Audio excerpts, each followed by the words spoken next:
Good afternoon, everyone, and thank you for choosing to spend your afternoon here with myself, Caryn, and Antoine. For those who don't know, I'm Patricia Faber, and I do a podcast show to help people maximise property values. It's called, it's very original, Maximising Property Values. And you can find it on your popular podcast listening platforms. So if you go onto Apple or Google or Spotify or Audible, just search for Maximising Property Values and you will be able to find it. Normally, that is a monologue, but I now have a guest series that I've added to the monologue. And today, my guests are Caryn Yuen and Antoine Dufresne. So let us get to know them a little bit better before we go into property matters. And the regulars know how absolutely nosy I am. So, yep, it's going to be the same thing. So, who are they? So, Caryn and Antoine are private investors who invest in other people's property projects. Caryn's background is in legal and compliance, and Antoine's background is in investment banking. Together, they have over 10 years of experience in property. And today, they run a community for property investors and developers who want to scale their businesses using investor finance the right way. So, Caryn and Antoine, welcome to Maximising Property Values. But before we go into your property activities, let us get to know you a little bit better. So, here are your questions. So, everyone gets asked a few questions which they don't know anything about before I ask them. And it just helps us to get to know you a little bit better. So, this is the first one, which is a bit of a long one. So, I've noticed that May is a bit of an anniversary month for you guys. If my info is correct, you guys met in May, and also you started your current business in May. So, and Caryn, you studied in Sheffield. Antoine, you studied in the US. So, how did you guys meet? That's your first question. That's a long one, and I can confirm that we didn't know what the questions were going to be. But thank you for having us, Patricia. So yes, I think that the month of April and May is a very busy one for us with our birthdays, our business anniversary, and a number of other things. So where did we meet? We met in London, which has been the place where we spent the last 10 years or so for myself, and even longer than that for Caryn. So yeah, London in the UK is the place where we met. Great stuff. Um, and then, and this is a bit of a simple one, but I'd like each of you to answer this. So, what do you each do to switch off? You know, when business gets a bit too much, and so that you can avoid overwhelm, what do you each do to make sure that you do not become overwhelmed? So a recent hobby that we have picked up again in the last sort of 8 months is tennis. So what we do to switch off from the daily grind of our business is to go away and play a game of tennis. And when you are in a match situation, you have no time to be thinking about anything other than how you are going to beat your opponent. Oh, I love you. Do you know, and that is life, isn't it? We have to be competitive. For a long time in my life, I always had to apologise. Oh, I'm so sorry. And other parents of children in where my schools of where my children went. Patricia, you're so competitive, but that is life, and it's exciting to just play that game. Win or lose, if you try your best, you go away happy. That sounds amazing. What about you, Antoine? So actually, we don't go away happy. There's always one unhappy person at the end because we're both quite competitive. So we both like to win. So whether it's tennis or anything else, there's normally one very unhappy person at the end. But also one very happy person. Ooh, can I? Ooh, I'm guessing who normally wins here. It's actually pretty even. So Oh, is yeah. it? Okay, Yeah, great yeah. stuff. And when it's not, we normally give the other person a handicap to make it a bit of a challenge. So it's fun for the both of us. Oh, great stuff. That, that sounds really, really good. So you both kind of like wind down, doing the same activity, tennis. Anything else that you'd like to share? Yeah, pretty much. I mean, something I've been doing for the last few years as well is rugby refereeing as well.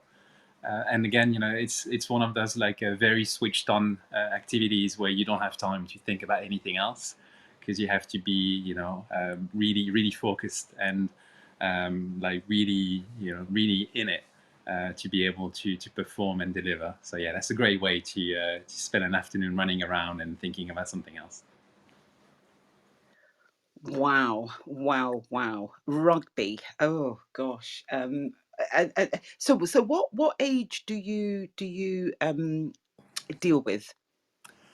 So I am dealing with all ages, from starting from about from the under 14 category to adults, and that's men and women.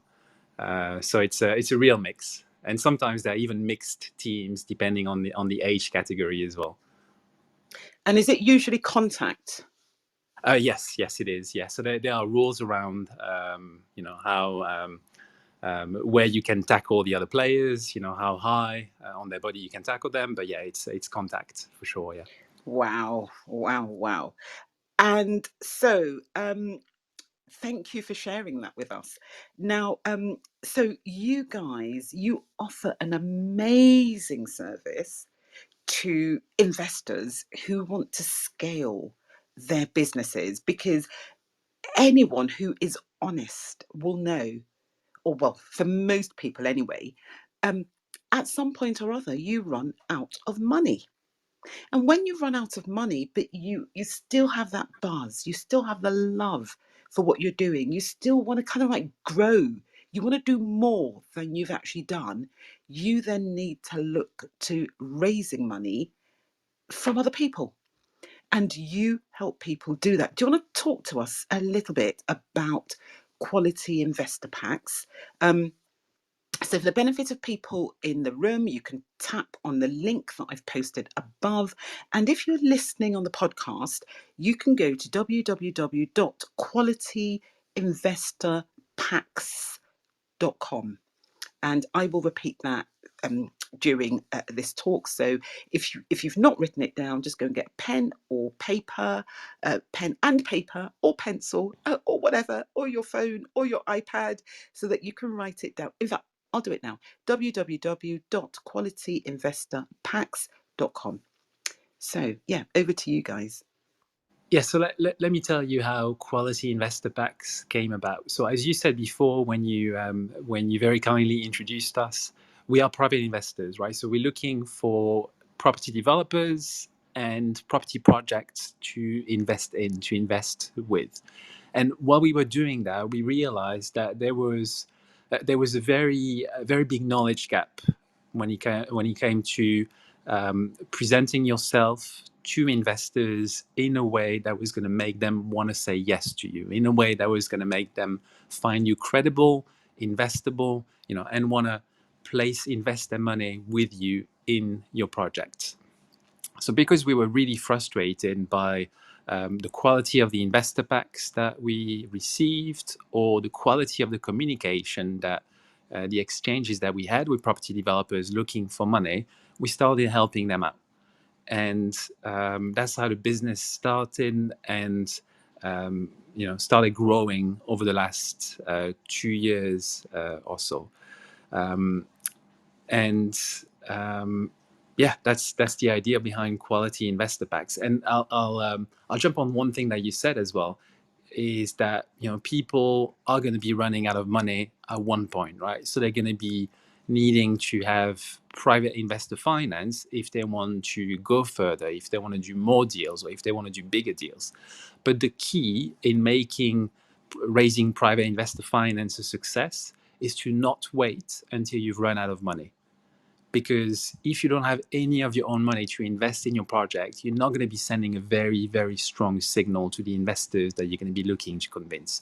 Having skin in the game is one of the most powerful arguments that you can put forward when you talk to private investors, when you're looking to convince them to invest in your deals. So for those of you who are considering, raising investor finance for their deals, don't wait until you've completely run out of money, but instead look at how much money you've got now and see how many deals you want to do in the next, say, 18, 24 months, and then get investors on board right now. Have some of your own money in the deal, some of your investors' money, and that's going to make it a lot easier for you to convince them to back you up and come on board on your journey. Do you know, that is just so true, because most of us, we spend what we have and then we run out of money, and then we think, oh, okay, who has maybe come, spoken to me about, JVing or whatever, and then we speak to them, and then, we just go on like that. So you actually systemize, I suppose, if I can use that word, the means of keeping the business completely funded for the next 18 months, looking ahead for 18 months. That is amazing. Yeah, so the idea is really to plan ahead, right? It's not you have to make sure that your business is going to be sustainable from a funding perspective for the for the short to medium term, for the near to medium term, and the way to do that is to really think about how much of your own money you can use and how many deals that allows you to do, and then you want to incorporate private investor finance to make it go further. And alongside that, again, having skin in the game is going to really help you have easier conversations with investors. Great stuff. So that's the first thing, skin in the game. Now, also, and it's very important, isn't it? And I think, this again is where you guys will add so much value to any property investor, developer's business. And that is putting your best foot forward. Because if people, they might be investable, but they approach the investor in the wrong way. And that can be off putting, especially if they don't know one another. The investor's not going to have the confidence to actually invest in them. So, again, that is something which I think is just so valuable in what you guys do. Do you want to kind of like maybe tell us a bit about that? Yeah, absolutely. So, one of the two of the most common mistakes that we see people make when they go about looking to raise private investor finance is, number one, they tend to wait until they have a deal to start looking for investors. Okay, this is really one of the most common mistakes we see people make. So what you want to do is you want to, way before you have a deal to fund, you want to start building relationships with potential investors. You want to start connecting with potential investors. You want to start building your network. And alongside that, another mistake that we see people make is leading with the deal. So they would reach out to someone, and in the first conversation, or maybe in a message on a social media platform, the first thing they would say, "Oh, hey, Patricia, I've got this great deal. Would you like to hear more about it?" And it's going to put people off, right? Because you're putting them in a situation where they have straight away to say, yes or no. And the comfortable answer for them is going to be, the least risky answer is going to be no. Okay, that's not for me. So what you want is really to not lead with a deal, but instead talk to people, start building a relationship, nurture that relationship over time, up until the time where they'll be ready, they'll be comfortable, they'll find you credible and investable enough to say, you know what, now, Patricia, I'm ready. Okay, you've convinced me that you're the real deal. You're a safe pair of hands, and I'm ready to look at investing in a project with you. So don't burn your bridges, from the start by just leading with a deal, getting people to make a rushed decision, like yes or no decision from the start, by asking them, do you want to invest in this or do you want to invest in that? Instead, build a relationship like you would, with anybody else, right? It's really important to do that as well with private investors. You are so right, because the analogy, I guess, is you're not going to kind of like set your eyes on someone and marry them immediately. You're going to get to know them first and then decide if you're compatible before you tie the knot. Similar, isn't it? When we're talking about going into business together with literal strangers, I guess. Yeah, that's something actually that we say a lot, Patricia, in that, people are familiar with building romantic relationships. Even if you're looking for a lifetime partner, you don't walk into a bar or a restaurant, walk up to the first attractive person you see and say, hey, I really like the look of you. Should we talk about getting married? There are ways to go about it. You have an initial conversation, you work out compatibility, you go on a second date, third date. There are stages in which the relationship moves through before you get to that ultimate, end goal for some, which is to get married. And that's no different to a business relationship. If I haven't met you before, why would I feel comfortable handing over 100,000 pounds to you just because you asked for it? We have to go through the same process. And I think we hear this a lot in property: know, like, and trust. And the reason why we hear a lot about it is because it's true. You have to know, like, and trust someone before you would take it to that next step. And so it's important to spend time building that relationship before you even talk about money. Oh, thank you. Thank you. Do there's also, I heard someone once say to me, so they invest in other people's, um, property businesses, and they had someone approach them who they actually liked, but they weren't able to deal with them because that person didn't actually seem to be aware of the regulations regarding raising money and taking people's money and offering them um, a return which is not kind of like calculated like interest. So where you say to somebody, let's JV together, we'll share our profits. Any kind of profit share, as you guys know, is it's regulated as to how you can promote that person giving you their money. So this person said no because they weren't given the correct form to fill. And I completely, I can see why they'd do that, because if an investor doesn't even know the very basics about approaching people to invest in their businesses, what else do they not know? So I don't know if you guys want to come, like, maybe tell us a bit more about this famous PS13/3, which is part of the guidance produced by the FCA. Yeah. So Patricia, yeah, what you've just said, that is really true. Something we do say is that if you don't want to learn about compliance, you shouldn't be working with investors' money. It's part and parcel of wanting to raise investor finance. You have to familiarize yourself with the basic FCA rules. And as you've mentioned, so financial promotion is something that's regulated by the FCA. And what a financial promotion is when you are putting when you're asking for money, to put it very simply, that's a financial promotion. And you cannot make it to anybody. Now, there are categories of investors that you can make a financial promotion to. And the two most popular categories that most people would have heard of are the ones of a high net worth individual and a sophisticated investor. The onus is not on you to figure out if they are a high net worth investor or a sophisticated investor. It's for them to declare that they are one.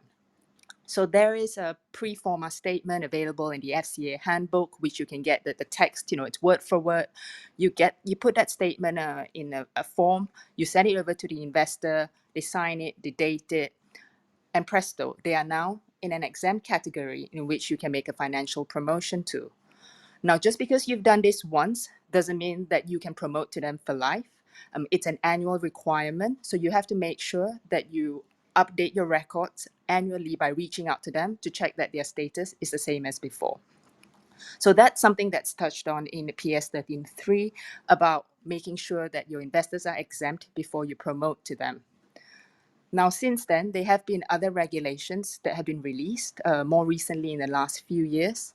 And we think that's because property, being an unregulated industry, has seen an increase of, how shall we say it, creative financial products. And I think a number of investors, retail investors, have lost large sums of money by investing in these creative financial products.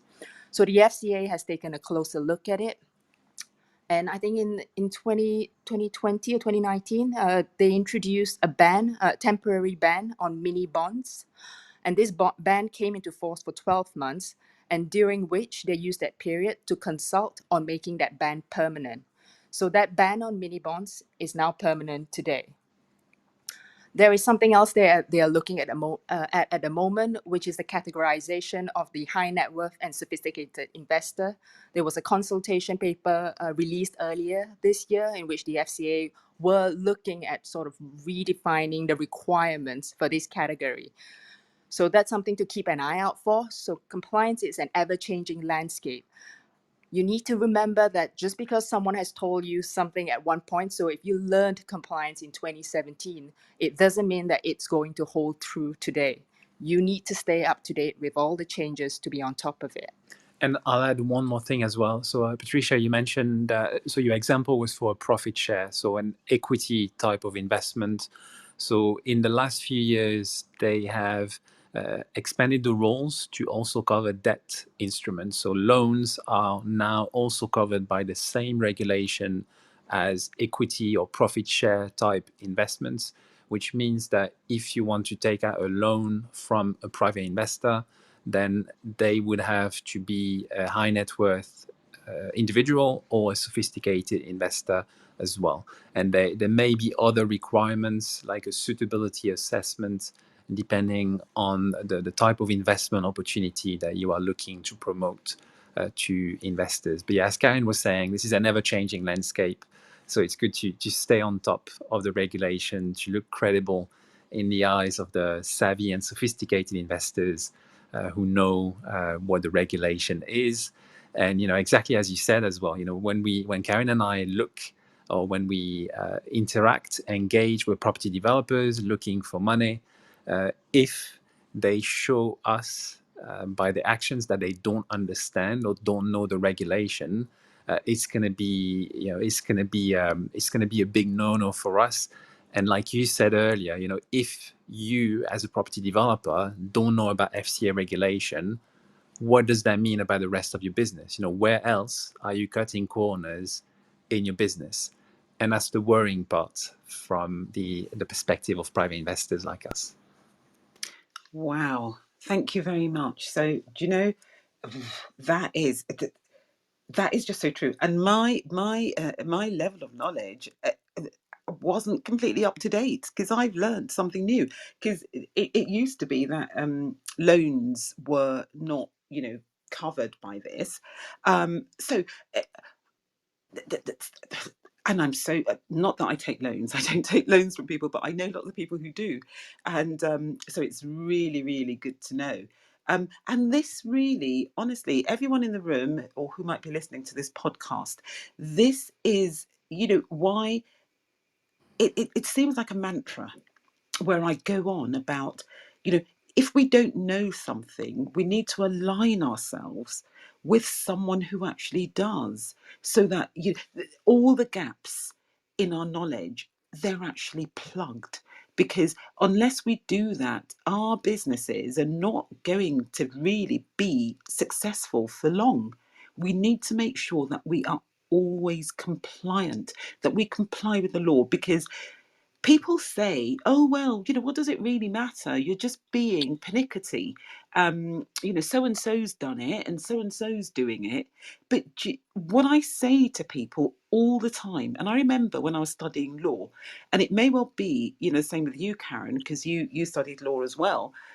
We were told, well, actually, it wasn't the study of law. It was when I was doing my law society exams and studying for those. We were told, oh, if you go into Parliament, you can employ a member of your family to work for you, and you can claim a salary for them, and you can also claim interest on a second home. It went on and on and on and on about the things that you could do if you went into Parliament.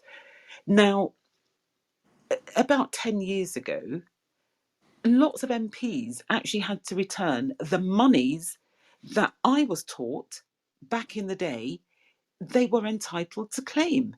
And that's why some of them actually went to court to say, well, actually, no, we weren't defrauding, because this is what everyone was doing and this was how it went. And the judges said, no, it's against the law. So I say to people, the mere fact that people are getting away with something for 10 years or however long doesn't mean that it might, in the future, you might not then have to pay for it. So why not just, set yourself out on, a solid foundation and know that, there's nothing that can go wrong. Yeah, you guys. Yeah, no, absolutely. And it's important to look credible in the eyes of investors, and it starts with being up to date on FCA regulation and what you have to do to handle investors' money properly. And so, you just to go back to one thing you said earlier as well. So you were quoting one of the pieces of regulation, or the pieces of FCA regulation. So PS 13/3. So the one that talks about loans. If anybody in the room is interested in checking it out, is from 2020, and it's called PS. So PS stands for policy statement, and it's PS 20/15. And so that's the most up-to-date one on this front that you can easily Google and check out, and it's going to give you all the details on this front. Well, and that's a common saying in law, in that ignorance is not a defense. So you cannot plead ignorance and hope to get away with it. Oh, yes.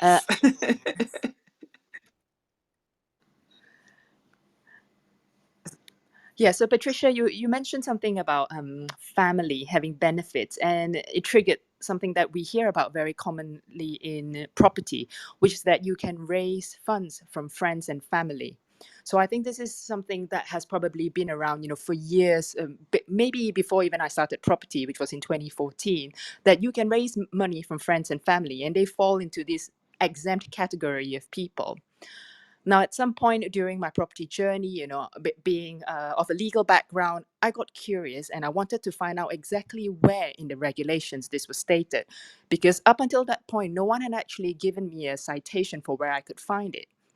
So I did a little bit of digging around, and I think this was in 2017 when I started looking, and I could not find it.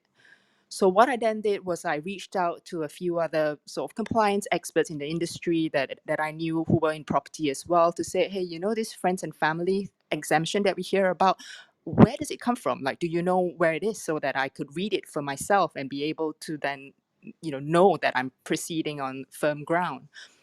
And one of them used to work in the FCA, and they did some digging around and found out that the FCA had actually updated the rules on it. And friends and family are no longer an exempt category for life. So the wording was not written with property people in mind. So if you look it up, there is something about friends and family, but it's written very much for startup companies. So they appreciate that when you are starting up a new business, you have got a new idea, you don't know if you're going to succeed.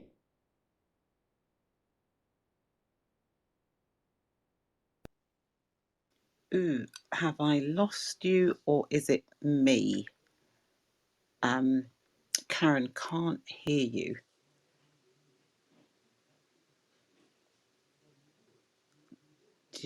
Okay. If just open your mic and resume talking once you can.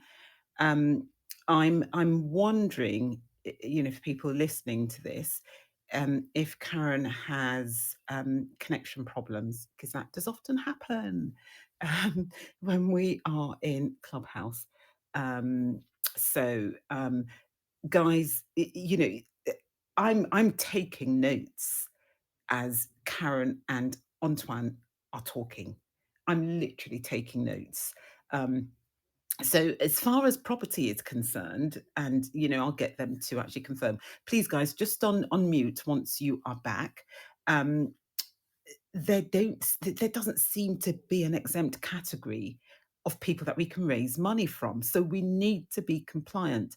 And why is it important that we are actually compliant? Now, if things go according to plan, so little me in my small corner of Croydon, the FCA is not going to be interested in me. However, if I take someone's money and they lose that money and they go and report me to the FCA, and I've not made sure that everything that I've done is actually compliant, I'm going to be in serious trouble, because they will go after me and they will get that money back from me. And there's no point in people thinking, oh, that's not going to happen to me, because anything can happen to anyone. Guys, are you back? I think they're still having some difficulty, so I'm just going to carry on talking until hopefully they can get their connection back and then come back. So it's all about the FC, and especially if you've got assets of your own, they will come after you and they will make you sell your assets in order to pay back this person who's lost their money. So it really is not worth it.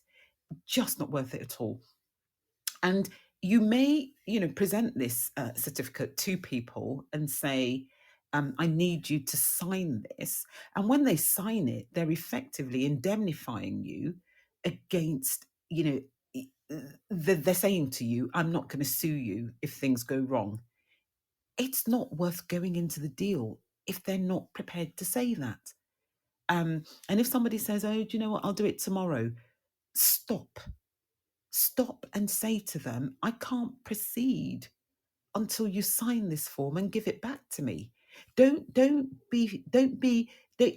lulled into a false sense of security where you just then think, oh, it's all right, we'll just do it, it'll be fine, even though I've sent them the form from them next week.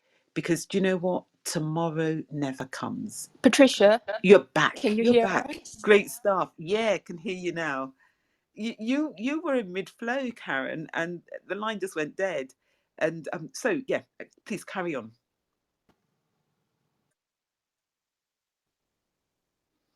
Ooh, you've gone again. Have you got connection problems? Ooh, oh, this is such a shame, because I'm so enjoying, hearing what these guys have got to say.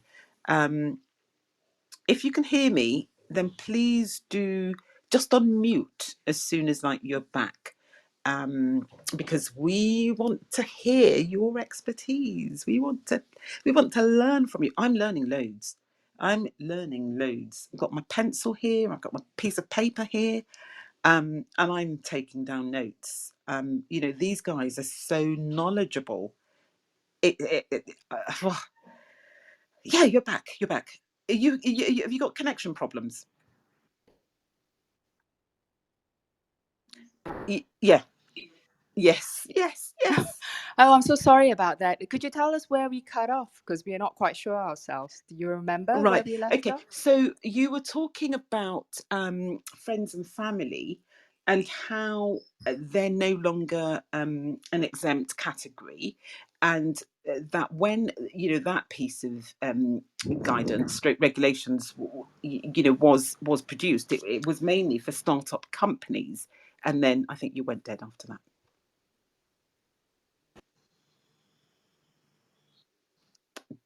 Did you hear that? Yes, Patricia. Yeah, so friends and family, right? So where I was saying was that the FCA updated the guidance to say that friends and family were no longer an exempt category for life.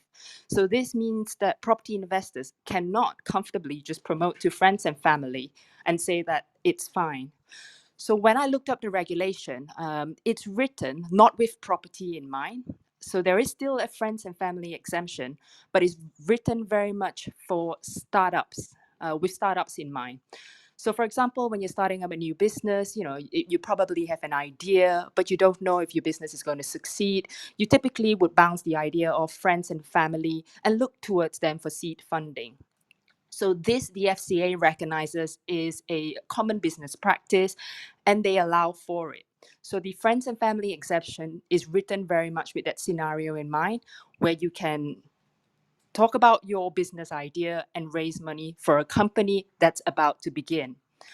So if you read between the lines, a property business that is up and running and someone who has already done a deal, that is not going to be considered the equivalent of a startup. So for that reason, we don't think that the friends and family exemption will apply to property investors who have a business that's up and running and have done at least their first deal. Does that make sense, Patricia? Oh, it makes perfect sense.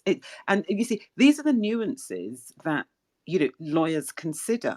So if something's not clear, you go and you find out. And funnily, actually, I was looking into not just this area, but another part of these regulations. And there is a man. So for the benefit of people who might be listening to this, there is a man who spent a long time in the FCA, and he is so knowledgeable about these things. And everywhere I went, and I said, do you know anyone who might be able to give me some guidance on this, who might be able to clarify, this? About 3 people said to me, go to John Curry. And I tracked him down and I phoned him, and he was so helpful. And it wasn't as if I had any particular reason of wanting to know the answer, other than the love of knowledge, the wanting to understand how these things actually work, and their limitations and how you can use them. But what I really want to say to the people listening right now, whether it's in the room or on the podcast later on, is you guys make sure that you are up to date with all of these. So how can people tap into your network so that they can also benefit from your knowledge and you guys keeping up to date? It's definitely, Patricia. Just before I share that with you, I would like to confirm that John Corey is indeed a very good source of information. He's someone that we know in our network, and we resonate because we speak the same language. We talk about, FCA rules, and he's very keen on flushing out all the rogues in the industry. So for those of you who don't know him yet, it's really worth a follow. Now, for those of you who would like to be part of our network, we run a private community called The Investables. And it's in the name itself. We want to help property entrepreneurs, so property developers and investors, be investable. So this community is really best for property investors and developers who want to work with investors, but they want to do so in a professional and compliant manner. So in this community, we provide fundraising related resources, such as how to create a quality investor pack, which is absolutely key for you to communicate about your business and your projects. We also help with how you can, how you would ace an introductory call. So that's when you have your first chat with an investor, crowdfunding, and many other fundraising related stuff. And obviously, you get access to us. We're constantly in the community, and we can answer all the questions that you cannot easily just Google. Wow, thank you. Do you know, I absolutely love the name The Investables. It is, it rolls off the tongue quite nicely. And like you say, it's all in the name. So you help, you literally guide people. So I'm all for people, increasing their knowledge in the right way. And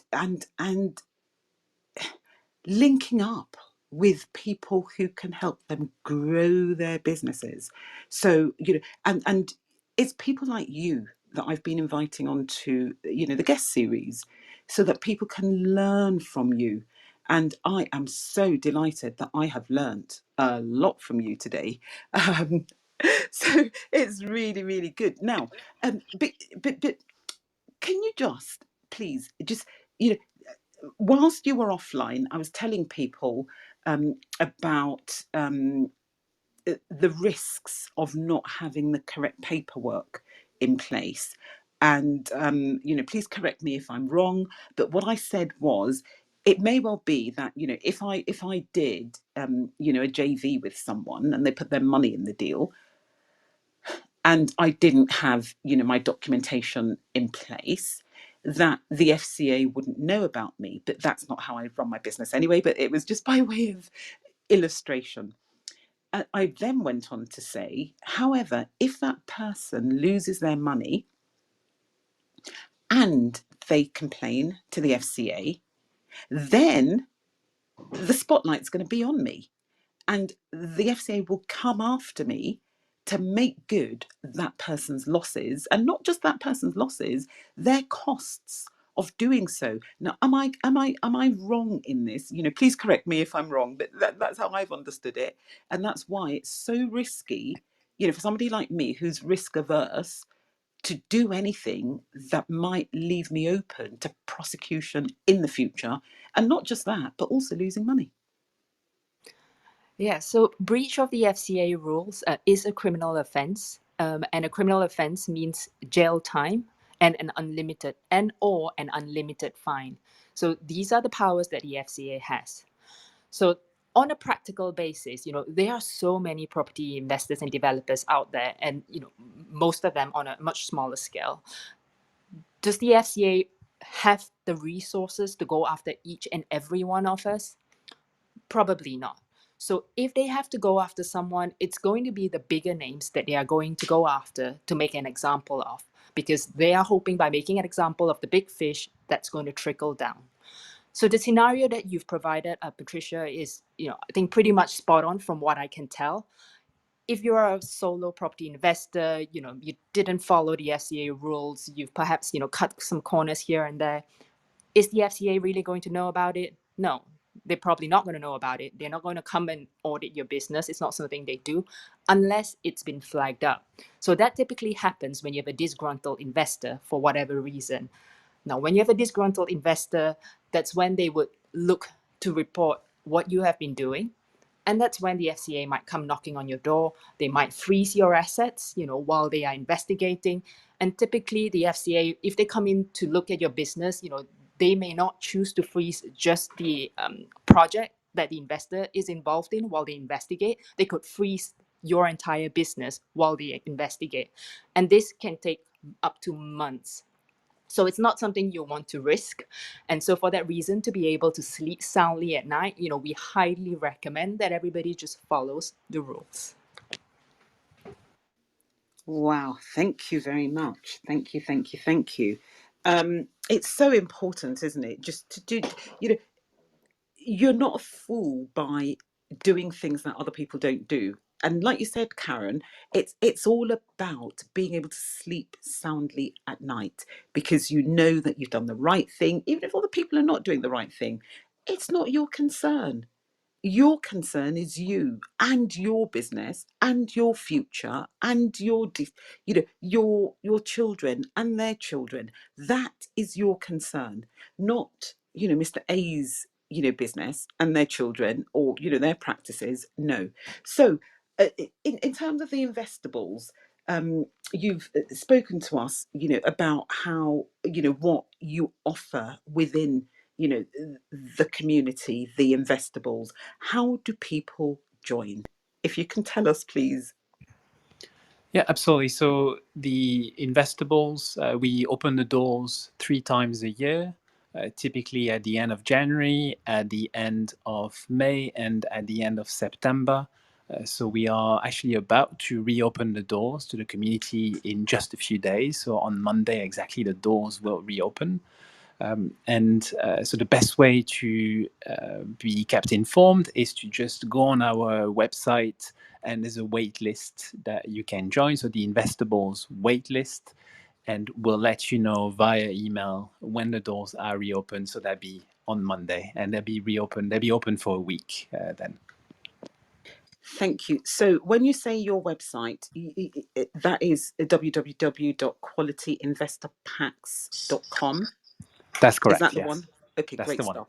Okay, so hopefully people have got their pens and their pencils and or paper and or however it is that they're taking notes. So just, to repeat, that's www.qualityinvestorpacks.com. So it's quality investor, so that is just one person, so no S after investor, and then packs, so that's plural.com. Right, great stuff. Now, can you are you aware of any or actually just can you just share with us some of, like, the good and the bad practices of people being compliant or not, that you are aware of? Thank you. Yeah, I think the bad practices, we see them pretty much daily. We see social media posts or messages on social media where people ask for money directly, along the line, interested. Okay, we lost you there. So you said social media posts where they ask for money along the lines, and then you went silent. Oh, sorry. I think, yeah, there was a Siri that got in the way on our phone.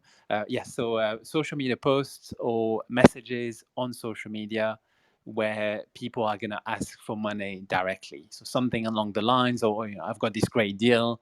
I'm looking for, say, £100,000, and I'm paying this much interest, or I'm paying this much profit share on the deal. Are you interested? So this is a very unfortunately, very common example of bad practices, because not only is your response rate going to be very low, because most people are going to think, who's that person reaching out to me? That person I actually don't know anything about at all, and they're asking me for money in the first message. Okay, that's not going to work at all. So as I said earlier, it's all about taking the time to build a relationship and nurture that relationship over time, because it's equally important for the investor, for the private investor, to get to know the people behind the deal, as it is for you, the property developer, to get to know your investors. So, due diligence, building a relationship, nurturing that relationship really is a two-way street. You don't want to take just anyone's money simply because they have money, right? You want to make sure that it's going to be a good experience for you as a property developer as well. So the know, like, trust, works both ways. Yes, the private investors have to know, like, and trust you, but you also have to know, like, and trust the private investors. Wow, thank you very much for that. That is so true, isn't it? And also, I think there might be some courses that actually say to people, post on social media what you're doing and ask if people want to invest in your project. They clearly don't know. But yeah, and that's it. Yeah, yeah.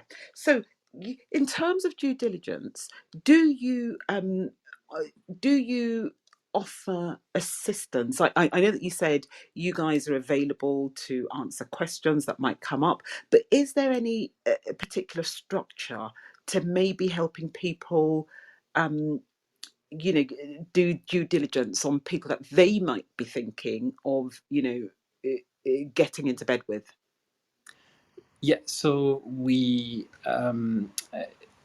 through the investor pack. So within the community, there's a big course, like our flagship course, that's on creating an investor pack, and through that we list everything that a private investor would want to know about a property developer. So the creation of the investor pack, which by the way is a four-part investor pack, investor pack, is gonna cover basically everything that a private investor would want to know about someone, so that you can really, fast track the no lie trust and make that relationship progress as quickly and smoothly as possible from the perspective of both the property developer and the investors looking to invest. And so these are, the due diligence checkpoints that private investors will want to know about you. We can just give a few examples. For instance, something that very few people talk about, but do you have a business continuity plan in place in your business? This is something that's very common in the corporate world, but not something that we see a lot in the property world. So what happens if you, get hit by a bus, or if you are sick all of a sudden and you're sidelined for a few weeks? Is your business gonna still run, or is it going to come to a complete stop because you don't have a suitable business continuity plan? So that's the kind of thing that we talk about and that we ask you to incorporate in your investor pack, to show the best version of yourself and your business, and to make it as easy as possible for investors to believe in you and trust you and want to invest in you and your deals. Most of the property investors and developers that have done our course, Investor Packs Made Easy, have come to us to let us know that by creating their investor pack, in the way that we suggest they do, it makes them really think about what they are offering the investor.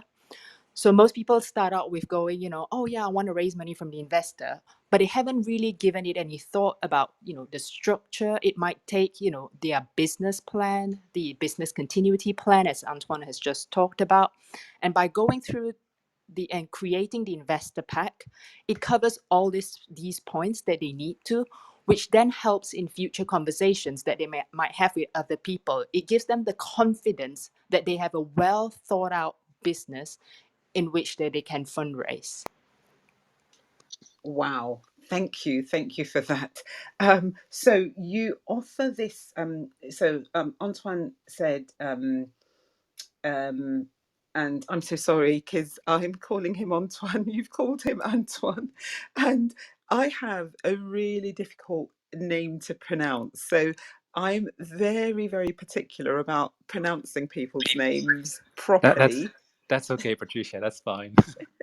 And I went onto the internet to find out, and it said, because it's a French-based name, it will be Antoine, but if it's most people in the UK would say Antoine.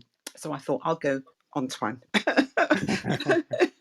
I'm so Patricia, I think you're doing a great job, because I think Antoine has told me more than once that I'm not even pronouncing his name right, and I'm his wife. So don't take my pronunciation as gospel.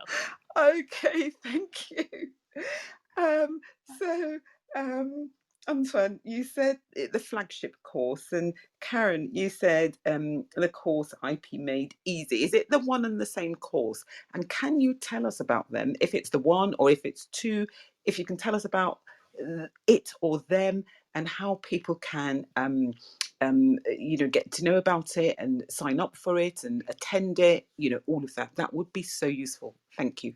Yes, so that's the one and the same course, Investor Packs Made Easy. So it's all about helping you creating your own quality investor pack, and it's just one of the multiple resources that are available inside the community, the Investables. So if you join the Investables, you have access to all our resources, so including Investor Packs Made Easy. There's also a course on structuring deals, and resources on crowdfunding, working with SaaS investors, compliance, of course, writing investor updates, handling discovery calls, and so on and so forth. And we keep on building and creating more resources for the community. So this is just going to get bigger and better as we continue building the resources for members. Oh, amazing, amazing, amazing. Thank you so much. So the next opening day, or not opening day, when the doors open to the Investables people is in May on Monday. So so this month, because for people listening to the podcast, this is being recorded on the 18th of May 2022. And the doors open usually 3 times a year: January, May, and in September. And in order to find out how you can join, and honestly, if anyone is interested in raising private finance for their property deals, I feel confident in saying, honestly, guys, just go register, become part of the Investables community so that you can get to learn stuff that you need to learn. And sometimes it's the little things that we don't know that can make the biggest differences in what we do. So, people might think, oh, well, I don't need to know how to, write a business plan or how to talk to people. I'm a very good salesperson, yes, but still go. And if you don't learn anything, at least you'll know that you've been and you didn't learn anything. It's not for you. But if you don't go, you don't know that you know everything that is being offered in there. So I really would recommend that, quite highly. Thank you so much, Patricia. And I'd just like to add as well, so for those of you who would like to check our website, there are other resources on there. So there's an investor pack template and various videos to help you get started. And we hope that you'll find those resources useful as well. So make sure you go and check them out. Thank you for being so kind. To people who are in the room and who will be listening to the podcast, because if we're creating a business, there's no point in doing it unless we have a purpose in mind. Why are we creating our business? Is it we're creating it so that we can get the money and go on holidays and buy cars or hire cars or whatever? Or are we trying to create generational wealth and or financial freedom, which is really what maximizing property values is all about? So honestly, guys, thank you so much.